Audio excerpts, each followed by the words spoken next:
श्रीमद् भागवत महापुराण दशम स्कंद 12वां अध्याय अघासुरवध।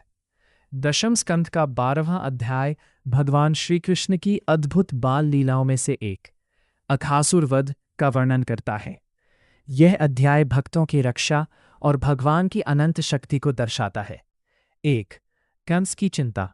जब पूतना, तृणावर्त, वत्सासुर और बकासुर मारे गए तब मथुरा का राजा कंस अत्यंत भयभीत हो गया। बकासुर का भाई था अघासुर। उसने अपने भाई की मृत्यु का बदला लेने का निश्चय किया। 2. अघासुर का भयानक रूप। अघासुर एक विशाल अजगर सर्प का रूप धारण करके वृंदावन पहुंचा। उसका शरीर कई योजन लंबा, पर्वत के समान विशाल और मुख गुफा जैसा बड़ा था। उसका मुंह इतना भयानक था कि ऊपर का होठ बादलों को छू रहा था, नीचे का होठ पृथ्वी पर था, दांत पर्वतों जैसे लग रहे थे। 3. ग्वाल बालों का भ्रम। जब ग्वाल बालों ने उस अजगर को देखा तो वे सोचने लगे, यह कोई गुफा है या कोई विचित्र जीव।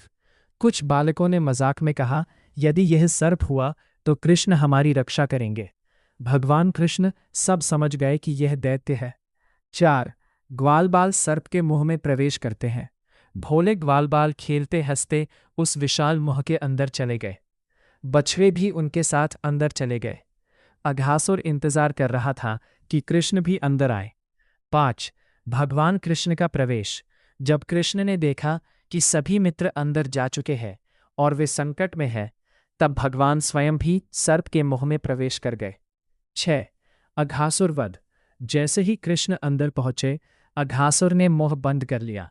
तब भगवान कृष्ण ने अपने शरीर को अत्यंत विशाल कर लिया, जिससे सर्प की सांस रुक गई। कुछ ही क्षणों में अघासुर की आंखें बाहर निकल आईं, उसका प्राण निकल गया। फिर भगवान ने सभी ग्वालबालों और बछड़ों को जीवित बाहर निकाल दिया। 7. दिव्य ज्योति का भगवान में प्रवेश। अघासुर के मरने पर उसके शरीर से एक दिव्य प्रकाश निकला। वह ज्योति आकाश में कुछ समय तक रही और फिर भगवान कृष्ण के शरीर में प्रवेश कर गई। यह देखकर देवता आश्चर्यचकित हो गए। 8. देवताओं द्वारा स्तुति। देवताओं ने पुष्प वर्षा की, दुंदुभियां बजाई और भगवान की स्तुति की। 9. ब्रह्मा जी का आश्चर्य। इस लीला को देखकर ब्रह्मा जी भी चकित रह गए। उन्हें समझ नहीं आया कि यह छोटा बालक वास्तव में कौन है। यहीं से अगले अध्याय की शुरुआत होती है। 12वें अध्याय का आध्यात्मिक संदेश।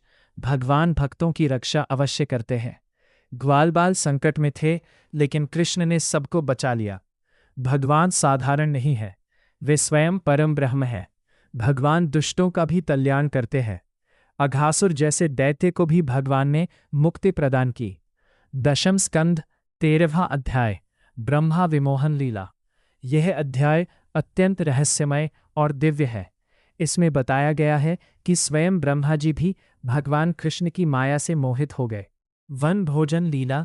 अघासुर वध के बाद कृष्ण और ग्वालबाल यमुना तट पर वन भोजन करने लगे। दृश्य अत्यंत सुंदर था। सभी बालक गोलाकार बैठ गए, बीच में कृष्ण बैठे।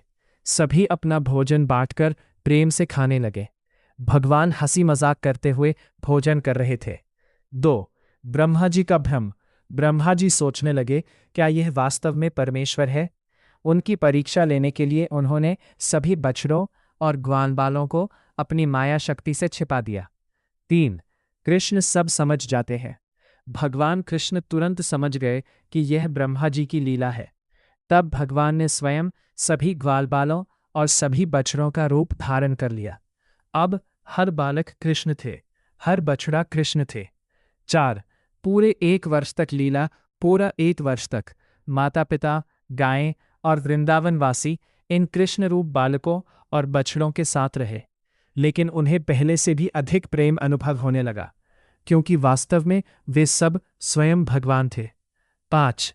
बलराम जी को आश्चर्य। एक दिन बलराम को आश्चर्य हुआ कि गायों का प्रेम इतना अधिक क्यों बढ़ गया है। तब उन्हें ज्ञात हुआ कि यह सब भगवान कृष्ण की लीला है। 6. ब्रह्मा जी का लौटना। ब्रह्मा जी जब वापस आए तो वे चकित रह गए। उन्होंने देखा ग्वालबाल भी वही है, बछड़े भी वही हैं। उन्हें समझ नहीं आया कि असली कौन है। 7. भगवान का विराट स्वरूप। तभी अचानक हर ग्वालबाल, हर बछड़ा 4 भुजाओं वाले भगवान विष्णु के रूप में प्रकट हो गए। चारों ओर शंख, चक्र, गदा, पद्म, दिव्य प्रकाश, देवताओं की स्तुति दिखाई देने लगी। ब्रह्मा जी स्तब्ध रह गए। 8. ब्रह्मा जी की स्तुति। ब्रह्मा जी ने भगवान कृष्ण के चरणों में गिरकर क्षमा मांगी। उन्होंने स्वीकार किया, आप ही परम सत्य है, आपकी माया को कोई नहीं समझ सकता। 9. अध्याय का आध्यात्मिक संदेश। भगवान की माया अगम्य है। स्वयं ब्रह्मा जी भी भ्रमित हो गए।